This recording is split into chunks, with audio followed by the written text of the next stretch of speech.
We must now show that God knows the thoughts of the mind and the motions of the will. As was shown above, whatever in any way exists is known by God insofar as he knows his own essence. There is a certain being in the soul and a certain being in things outside the soul. God, therefore, knows all these differences of being and what is contained under them. But the being that is in the soul is that which is in the will or in thought. It remains, therefore, that God knows that which is in thought and in the will. Moreover, in knowing his essence, God knows other things in the same way as an effect is known through a knowledge of the cause. By knowing his essence, therefore, God knows all things to which his causality extends. But it extends to the operations of the intellect and the will. For, since each thing acts through its form, from which the thing has a certain being, so the fount and source of all being, from which is also every form, must be the source of all operation, for the effects of second causes are grounded more principally in first causes. Therefore, God knows the thoughts and affections of the mind. Again, just as God's being is prime and for this reason the cause of all being, so his understanding is prime and on this account the cause of all intellectual operation.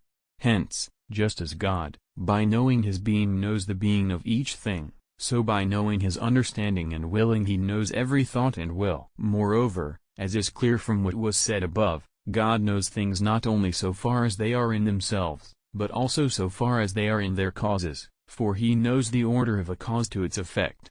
But artifacts are in artisans through their intellect and will, just as natural things are in their causes through the powers of these causes.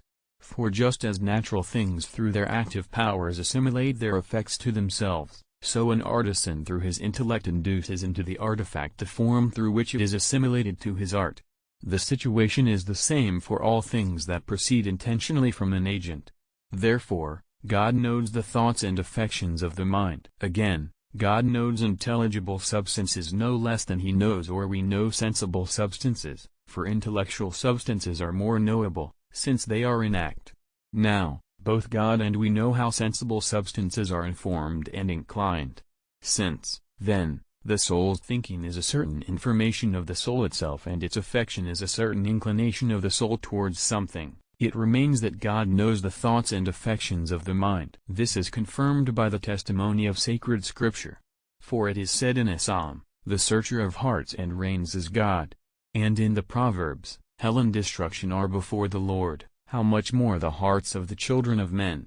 In John, "He knew what was in man." As for the dominion that the will has over its acts, through which it lies in the power of the will to will or not to will, this excludes the determination of the power to one effect and any violence from a cause acting from the outside, but it does not exclude the influence of a higher cause from which come its being and operation. Thus, the causality in the first cause, which is God, is not removed with respect to the motions of the will. Hence, God, by knowing himself, can know such motions,